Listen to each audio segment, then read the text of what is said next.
Muy bien, queridos hermanos y hermanas, vamos a continuar hablando de las vicisitudes y los hechos que ocurrieron en este periodo de la reconstrucción del templo, particularmente de este libro de Esdras. La semana pasada dediqué un tiempo a hablar sobre la cuestión del altar y quiero subrayar, antes de seguir más adelante, en la importancia de esta decisión, que no es algo simplemente arbitrario o una cosa práctica, sino que empezaron por reconstruir el lugar fundamental del culto a Dios. El lugar fundamental era precisamente el altar, porque sobre el altar se ofrecían los holocaustos. La palabra holocausto simplemente significa algo que sube, se refiere al humo que sube hacia lo alto, el humo producido por el hecho de quemar una víctima sacrificada antes y de la que se deposita en el altar pues las partes que se ofrecen a Dios. Este acto es el acto central de la adoración, del culto, en todo el Antiguo Testamento. Pensad que durante este tiempo todavía no existen propiamente dichos lo que se llaman las sinagogas. Las sinagogas nacen o empiezan a nacer efectivamente durante la época del cautiverio, pero una vez que regresan los hebreos a su tierra original, pues allí no existen sinagogas, no hay una costumbre tampoco de congregarse o reunirse en sinagogas, sino que primero se dedicaron a reconstruir el templo, con sus murallas luego más tarde, alrededor de la ciudad además, y en definitiva a poner orden, que tomó bastante tiempo, pero que en esencia lo que sí que estaba funcionando desde el principio era el acto supremo de adoración en el altar. Las víctimas que se quemaban allí, cuyo humo subía a lo alto. Ese es el humo, ese era, digamos, el aroma, si se puede llamar así, que aplacaba la ira de Dios. No solamente que era un olor agradable, como se dice en algunas traducciones, y aquí también lo tenemos en algunos momentos, pero es un aroma que aplaca la ira. Que la figura de todo esto es que cuando Dios huele una figura muy antropomórfica, por supuesto, pero cuando Dios huele el humo de la víctima que sube hacia lo alto, su justa ira contra el pecado se aplaca, porque ha habido una víctima propiciatoria que expía el pecado, que sustituye al castigo debido por el pecado del pueblo. De manera que es por eso podemos entender el orden de prioridades. Le dieron de inmediato la prioridad a construir el altar. Antes que nada, antes que las defensas, antes que las murallas y cualquier otra construcción que fuera propia del templo o construcción incluso de sus propias casas. El altar.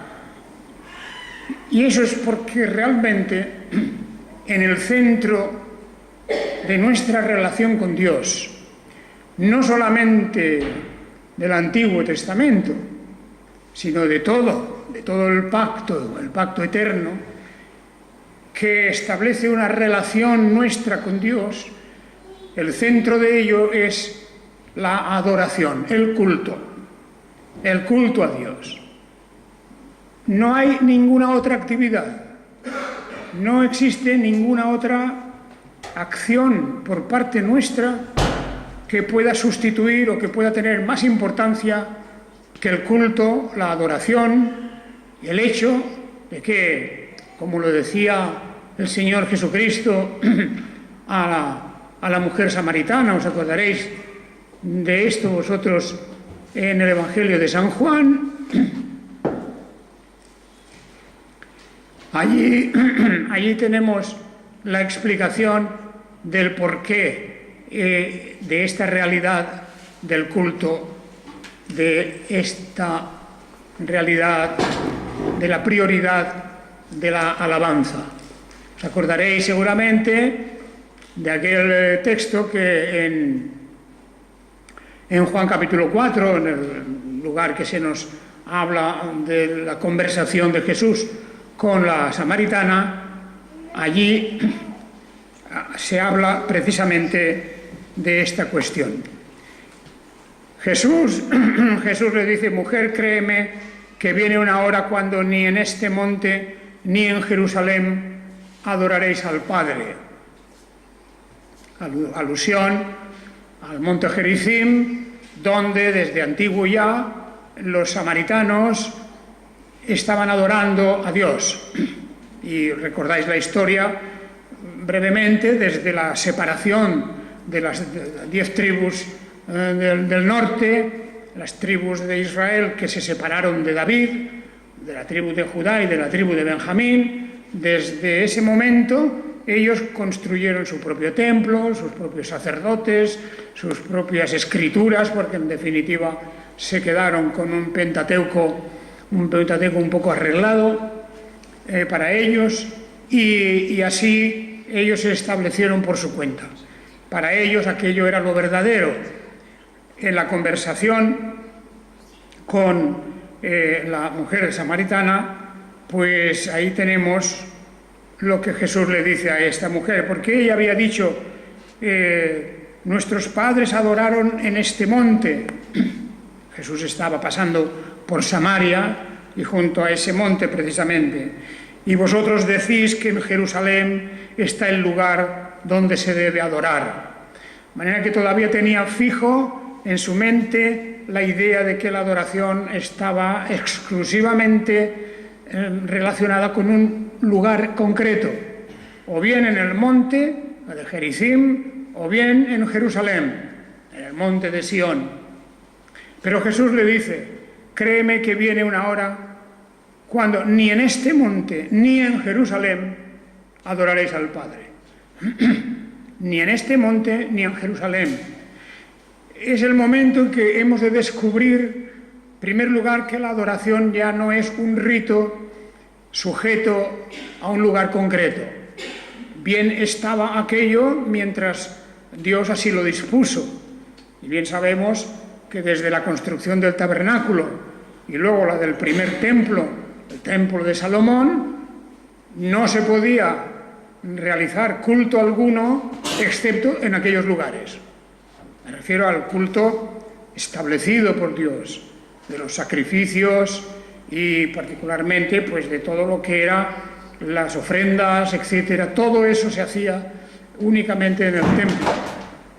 Pero Jesús dice aquí que ya llega el tiempo cuando ni en este monte de Gerizim ni tampoco en Jerusalén se adorará al Padre. Y continúa: vosotros adoráis lo que no sabéis. Nosotros adoramos lo que sabemos. Saber o conocer, porque es un verbo que podemos traducir igual. Lo que no conocéis, yo diría mejor incluso. Nosotros adoramos lo que conocemos, porque la salvación viene de los judíos. Los judíos, es decir, de los descendientes de Judá, de la tribu de Judá. ¿Por qué viene de allí la salvación? Porque de esa tribu nace también el Mesías. Porque es de aquello que había quedado fiel a la palabra de Dios durante esos tiempos, con sus altibajos, con sus imperfecciones, pero no se habían separado de la revelación de Dios. Así que esto es cuando el Señor está instruyendo a esta mujer, que en su sencillez, en su ignorancia también, pensaba que el culto a Dios era cosa de un lugar concreto, de un templo. pero eso ya está pasando, ya ha pasado. El Señor le está diciendo, ahora viene la hora, ahora es cuando los verdaderos adoradores adorarán al Padre en espíritu y verdad, porque también el Padre tales adoradores quiere que lo adoren. Fijaos en ese texto, ya que los verdaderos adoradores adorarán al Padre en espíritu y verdad. En espíritu, porque el culto a Dios es algo totalmente espiritual. Es decir, el culto a Dios no se traduce en obras. El culto a Dios no se traduce en la loca actividad de muchos cristianos que andan de aquí para allá y no prestan atención al culto. No prestan atención a la actitud de adoración. ¿Qué es lo que el Padre busca? ¿Qué es lo que nosotros debemos hacer por encima de todo? Repito, no hay ninguna actividad en la Iglesia de Dios más importante que la adoración, el culto a Dios, que para nosotros se traduce en esto que hacemos, en lo que sale de nuestro espíritu por la palabra de Dios misma, es decir, el canto a Dios, la alabanza a Dios, las oraciones, la lectura de la palabra, el comentario y la instrucción de la palabra, de acuerdo con las instrucciones que el Señor nos ha dejado.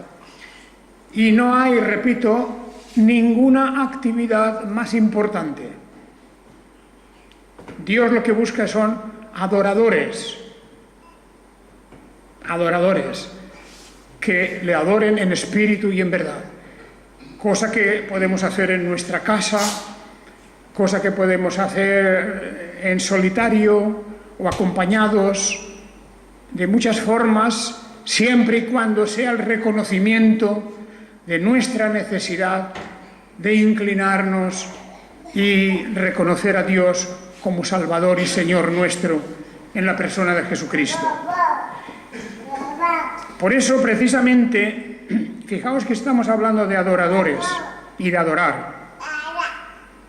Curioso que nosotros siempre usamos esa palabra, adorar, y efectivamente para nosotros en la lengua castellana, pues la palabra adorar es prácticamente única, insustituible. También se podría decir reverenciar, podríamos decir, pero no es lo mismo, ¿verdad? Cuando estamos hablando de adorar, estamos hablando de que el objeto exclusivo de la adoración es Dios mismo. Y a nadie más se adora. Ahora bien, en la lengua hebrea y también en la lengua griega hay muchos verbos, diversos verbos, que se traducen luego aquí por la palabra adorar. De manera que eso es un ejercicio interesante, ir buscando, ¿verdad? Pues hay buenas concordancias que ponen la palabra original y luego pues todos los textos donde se ha convertido eso en una traducción que es adorar. Pero es interesante, digo, porque nos da una lección de que la adoración puede ser expresada de muchas formas y casi todas coinciden.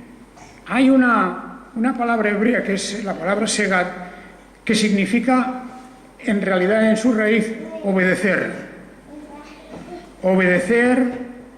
pero también en el sentido de inclinarse. Vosotros sabéis que la costumbre oriental, y todavía existen en muchos países, y como normas de cortesía también, que cuando el señor de una familia, el señor de una hacienda, ordena algo a un servidor, éste se inclina como diciendo, de acuerdo, obedezco lo que tú me dices, y va a realizar la obra que se le ha encomendado. Esta palabra de inclinarse, esta idea de inclinarse, es muy abundante en las Escrituras. También en el Nuevo Testamento griego, proskineo, es una palabra que también significa eso, inclinarse, incluso inclinarse para besarle la mano. Había la costumbre de besar la mano del Señor por parte del siervo que hacía ese acto de reconocimiento, que era de respeto, que era de reverencia, pero que en las Escrituras, cuando se trata de Dios, en castellano lo traducimos por adorar, que es la palabra que más cuadra a todo esto. ¿Por qué lo digo? Pues porque es multiforme. La adoración tiene esos aspectos de obediencia, de reverencia, de glorificación. Por eso una de las palabras que se traduce por adorar es la palabra en griego doxa, y que significa precisamente también eso, glorificar a alguien. Glorificar, en el sentido de reconocer la importancia, la gloria, la majestad de alguien, del Señor, del Rey, de cualquier personaje, pero más todavía con Dios mismo. Pero hay otras palabras, latreo, en fin, hay multitud de ellas que nosotros en nuestras Biblias hemos puesto siempre a adorar. Y está bien, eso es una buena traducción, porque para nosotros en castellano no hay una palabra más alta, de mayor intensidad del reconocimiento y glorificación y obediencia a Dios que la palabra adorar, porque en eso se reúne todo. Y así se habla de adorarás al Señor tu Dios, ya Él solo servirás. Y esa es una norma que se nos pone en las Escrituras para que quedemos convencidos de que la función fundamental de la Iglesia de Dios es adorar a Dios. No es la única función, de acuerdo. Tenemos una serie de instrucciones, de mandamientos de parte del Señor. Por ejemplo, el de ser un ejemplo, el de ser una luz en medio de las tinieblas. Fijaos que eso, aún no estamos hablando de la actividad frenética con que a veces se hacen las cosas, que se identifica como si eso fuera el sumum, como si eso fuera lo único que Dios quiere de nosotros, andar de aquí para allá para hacer algún prosélito. No. Tenemos en las Escrituras esas otras actividades, la de ser un ejemplo. La de ser un ejemplo en nuestra vida. Las instrucciones del Nuevo Testamento siempre van en esa dirección. Siempre van en esa dirección. Un ejemplo, un testimonio que nuestra vida sea de tal calidad y atracción en medio de un mundo en tinieblas que llame la atención de otros. Y así, en el mundo antiguo, ya en el periodo del Nuevo Testamento, los paganos quedaban sorprendidos al ver cómo se amaban los cristianos, cómo se amaban. Qué gran ejemplo en un mundo de violencia, en un mundo de engaño, de mentira, en tantas y tantas cosas, de formas de corrupción. Allí tenía esta comunidad en un lugar, en Éfeso, en Colosas, en Corinto, en cualquier lugar, había una congregación que tenía que dar ejemplo. Y cuando no daba ejemplo, como es en el caso de Corinto, el apóstol Pablo se indigna diciendo cosas terribles contra esa congregación. Terribles porque dice, se oye de entre vosotros hay cosas que ni aún entre los gentiles, ni aún entre los paganos se oyen, de formas de corrupción dentro de la Iglesia de Dios. Por lo tanto, eso es una parte de la adoración. El esfuerzo que tiene que hacer un cristiano en mostrar el amor verdadero, en mostrar la abnegación, el espíritu de sacrificio, el hecho de dar testimonio para comunicar a otros la fe que hay en nosotros, la fe que tenemos. Eso es una parte, indudablemente. El Señor no quiere que quedemos estancados, que quedemos como fósiles, ¿verdad? Y que no salga de nosotros o que no irradie esa luz. Lo que Dios quiere es que hablemos de Él también, que veamos, cuando veamos a alguien que anda desorientado, que anda fuera del camino, que podamos, tanto si es cristiano nominal como si nunca ha sido cristiano, que podamos darle una palabra, o mejor, una instrucción de cuál es el camino que lleva a la vida eterna. Así que, claro, el altar era el culto, era la adoración. Cierto que en el pueblo hebreo muchas de las cosas que nosotros hacemos hoy, ellos no las hacían porque no tenían el mandamiento. Pero ya se habla en las Escrituras del Antiguo Testamento de que Israel tenía que ser también una luz al mundo. Israel también tenía como misión en el mundo ser un ejemplo. Y eso se refuerza más todavía en el Nuevo Testamento. Que no pasemos desapercibidos, que procuremos instruir a otros, cada uno según los dones que tenga, las oportunidades que tenga, las formas que sean formas que realmente sean serias y que sean útiles, porque también creo yo que hay muchas cosas en el mundo de hoy que las iglesias hacen que no sirven para nada. Adorar a Dios. Pues bien, ahí tenemos el por qué se reconstruye primero, antes que nada, en este segundo templo. Antes que nada, el altar. Y subrayo lo del segundo templo. Primero estuvo el tabernáculo, como sabéis, que era algo desmontable, algo provisional, aunque duró mucho tiempo también, aquella enorme carpa, ¿verdad? Ya también muy adornada y muy preparada para el culto a Dios y sobre todo para ofrecer los sacrificios en el altar que también estaba en el tabernáculo. Y después Salomón construye el primer templo.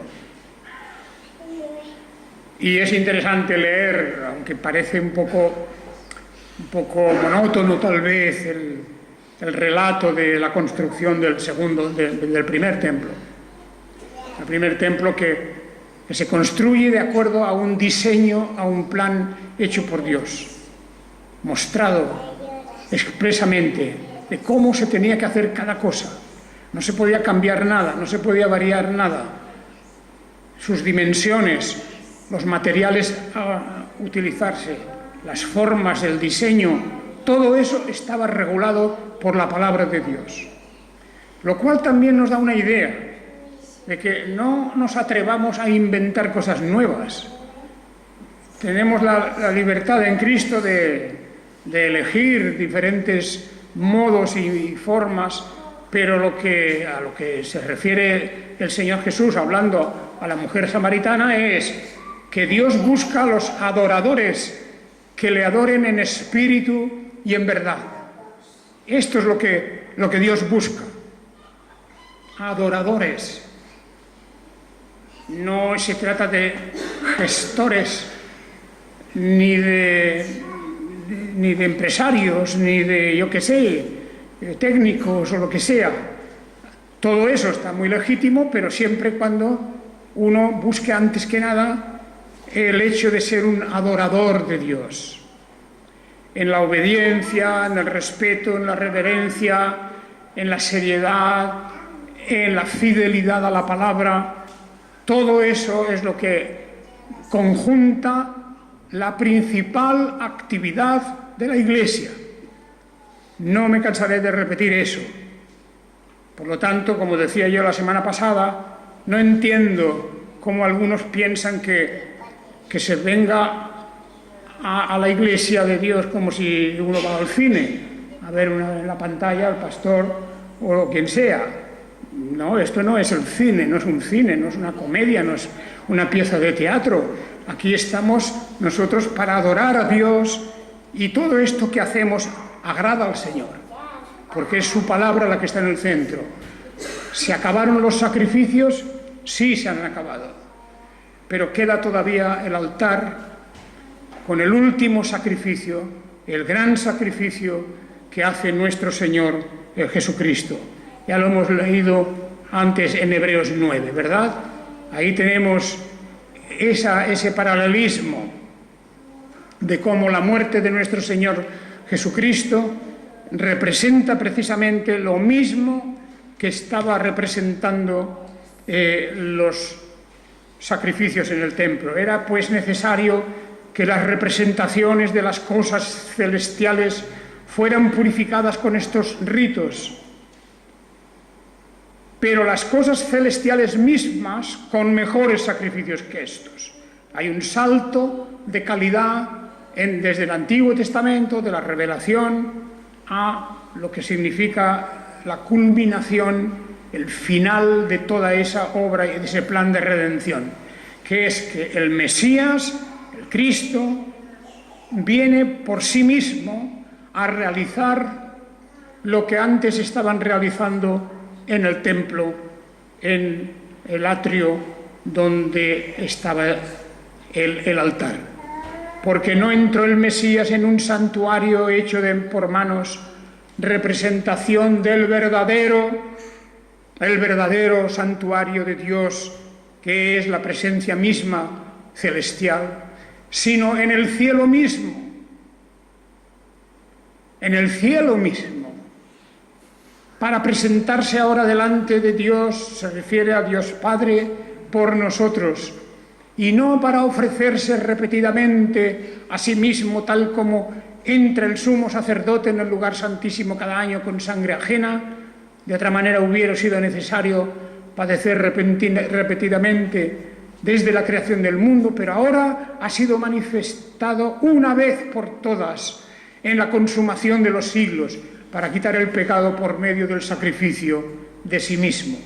De forma que hay una obra única, definitiva, que ya no requiere otro altar, no requiere sacerdotes, no requiere nada de los sacrificios, sino que ahora en la persona de Jesucristo y en su único sacrificio lo tenemos todo, está hecho todo. Y nosotros nos deleitaremos a lo largo de toda nuestra vida en repetir esto, en afianzar nuestra confianza en este único sacrificio. Y nos reunimos para darle culto a Dios, para agradecer a Dios, para reconocerle, para glorificarle, para alabarle y conocer cada día mejor el alcance de esta obra gloriosa. De manera que, dicho sea esto, hermanos, para resaltar la importancia, y no sabemos quién tomó la decisión, posiblemente fue el propio Esdras, que tomó la decisión de decir, no, primero vamos a construir el altar. Porque lo lógico, desde el punto de vista humano, hubiera sido primero vamos a construir la muralla. Porque estaban en tierra enemiga, aunque era su propia tierra, era su propio país, estaba habitado por enemigos, como pronto veremos. Y aquello era una amenaza muy seria. Humanamente podía decir, vamos a construir la muralla, pero alguien, seguramente Esdras, dijo, no, primero vamos a construir el altar. El altar. Segundo, vamos a construir el templo mismo. Y lo último serán las murallas. De manera que es un acto de fe. Es un acto de fe, es un acto de la valentía que puede darle la fe a una persona cuando sabe establecer las prioridades, qué cosa es primero, qué cosa es segundo, qué cosa es tercero. No está a nuestro arbitrio, hay que pensar. Y la decisión de hacer el altar fue verdaderamente magnífica, una gran lección, como diciendo, primero es el culto a Dios, es reconocer su grandeza, su majestad, su gloria. Primero es esto, luego vamos a hacer las otras cosas. Y efectivamente, aquí tenemos, en Esdras, tenemos el momento en que ellos empiezan la reconstrucción del templo, del segundo templo, que podríamos llamar pues el templo del retorno, del regreso desde el cautiverio. Ese templo se hizo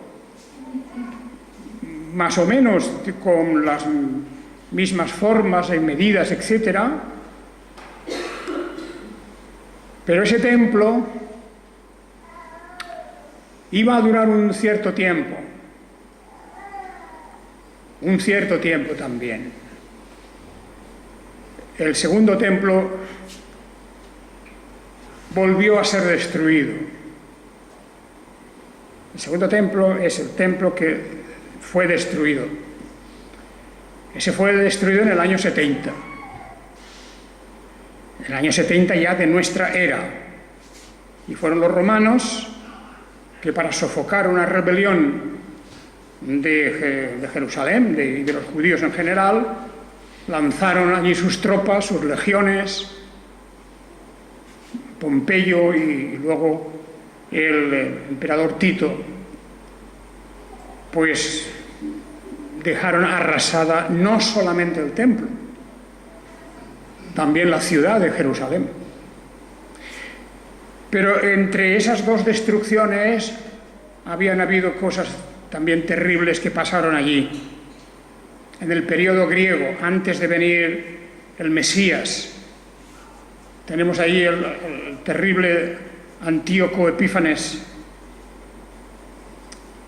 de aquel rey en tierra de Israel, no era israelita, era uno de los reyes del periodo griego de la dinastía seleucida, que profanó el templo, que destruyó una parte de él, que persiguió a los sacerdotes, que prohibió la práctica de la circuncisión y de la Pascua. En fin, fue un periodo terrible que provocó la rebelión de una familia, la familia de los macabeos, la cual pues quisieron defender y defendieron la dignidad del pueblo luchando contra esta invasión seleucida, establecida desde los tiempos de Alejandro Magno, además. Y luego, repito, que cuando vinieron los romanos para sofocar una rebelión, hicieron tabla rasa, peor que la de Nabucodonosor. La destrucción fue terrible, tanto que si hoy vamos a Jerusalén, lo único que queda allí pues es el famoso Muro de las Lamentaciones, lo que se llama hoy Muro de las Lamentaciones, que es una parte de la muralla alrededor del templo. Queda la explanada del templo, que es un solar donde hay unas construcciones en manos de los musulmanes, mezquitas, y nada más. No queda nada más. Piedras sueltas y realmente una lección para todos.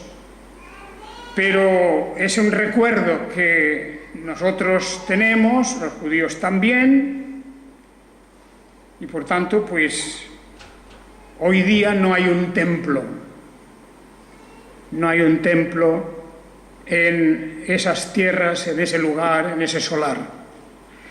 El templo de Dios somos nosotros, la iglesia de Dios.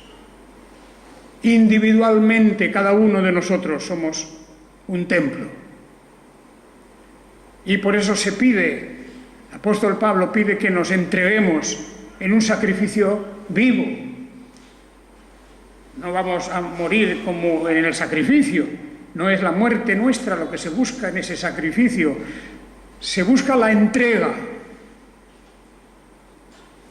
Como cuando Abraham obedece al Señor y va a entregar a su hijo. Es la prueba de la fe. Es la prueba de la abnegación, la prueba de que verdaderamente estamos dispuestos a darnos a nosotros mismos. Y por eso ingenuamente Isaac le pregunta a su padre: Padre, aquí tenemos la leña y tenemos las piedras, pero ¿dónde está la víctima? Él no sabía que el Señor había ordenado a Abraham quién tenía que ser la víctima, su hijo. Y Abraham dice: hijo mío, Dios proveerá. Dios proveerá. Y aquello era una prueba de la fe donde proféticamente el Señor impide que sea Isaac, porque Dios no quiere sacrificios humanos, sangrientos, para glorificarle. Nadie tiene que inmolarse para ser expiación por sus propios pecados. Y por eso, de inmediato aparece allí en un lugar una víctima, un cordero, para que pueda ser inmolado en el altar que ellos habían construido y con la leña que habían preparado como un altar para un holocausto, para quemar la víctima en el mismo. Así que, hermanos, todo esto nos está hablando esta parte del libro de Esdras. La fe del pueblo que retorna del cautiverio y que a lo primero que se dedican es a eso. No hay sinagogas, que ya he dicho antes, las sinagogas empiezan a aparecer un poquito más tarde. Era un poco lo que se había comenzado a hacer durante el exilio en Babilonia. Las tierras en aquel momento, las tierras de Persia. Los persas fueron bastante liberales, tolerantes, los persas de aquel tiempo, y dieron libertad a los judíos para que tuvieran sus reuniones, tuvieran sus lugares de culto, en el sentido que allí las sinagogas, es decir, lugares de reunión, los judíos pudieran hablar de las cosas suyas, de la fe y de su historia. Ese ejemplo, en tierras de Persia, de Babilonia antigua, pues cuando retornaron ellos a la tierra prometida, a Israel, empezaron también luego, después de terminar este segundo templo, empezaron a hacer sinagogas. Y las sinagogas, pues era, como son ahora, algo parecido a esto. Allí se leen las escrituras, allí se ora, allí se canta, se alaba a Dios y hay comunión entre la gente, entre las personas. Porque sinagoga significa reunión de personas, reunión. Se juntan allí. Y esto es lo que hicieron en ese tiempo. Bueno, os acordaréis que en el Nuevo Testamento aparece la figura de Herodes el Grande, que hizo obras en el templo. Esta familia de los Herodes es muy curiosa porque eran medio judíos nada más, no eran, en fin, tenían allí mezcla de gente, de familiares paganos, y no eran auténticamente judíos, pero él, para congraciarse con los judíos, pues hizo varias cosas, sobre todo Herodes el Grande, que fue en otro aspecto un tirano y hombre durísimo en muchos aspectos, pero quiso hacer algunas cosas para agradar a los judíos y, entre otras, amplió el templo, el segundo templo, estamos hablando ya. El segundo templo lo amplió, lo embelleció, le puso riquezas, una serie de cosas, que todo eso, pues, ¿os acordáis que incluso los mismos apóstoles le dijeron al Señor: Señor, has visto qué hermoso es esto, qué piedras tan preciosas, etcétera? Es que era un lugar magnífico. Pero Jesús ya dice: esto llegará el día en que no quedará piedra sobre piedra. Hablando de la destrucción que los romanos en el año 70 iban a traer. Hablando de eso. Como si dijera: no importa, los discípulos estaban encandilados, como nos podría pasar a nosotros. ¡Qué cosa, qué edificio más maravilloso! Ahí sus mármoles, sus detalles de oro, sus cortinajes, en fin, una cosa atractiva desde fuera, resplandecía, lucía desde lejos, se podía ver el templo de Jerusalén como si fuera una llama, del resplandor que tenía. Y los discípulos cayeron en la trampa de adorar al templo, casi como si dijeran: esto es lo que nos garantiza que somos verdaderamente el pueblo de Dios. Había gente que confundía el templo con el símbolo de la autenticidad de la fe. Y no hay nada material, ninguna construcción, ninguna iglesia, ninguna catedral, ningún templo, nada, porque Dios ya no habita en templos. No habita en templos. Así como en el Antiguo Testamento Él quiso dejar huella de su presencia entre el pueblo de Dios en dos ocasiones, una en el tabernáculo, otra en el templo de Salomón, manifestando su gloria en aquellos lugares. Ya en tiempos de Jesús eso ya no ocurrió. No ocurrió. Habían reedificado el templo, Herodes lo amplió, lo embelleció, extendió su área, puso nuevos atrios para los gentiles, atrios para los judíos, para las mujeres, en fin, toda una serie de cosas que se hicieron allí y estaban orgullosísimos, pero no se habían dado cuenta de que Dios no habita en templo hecho por mano humana.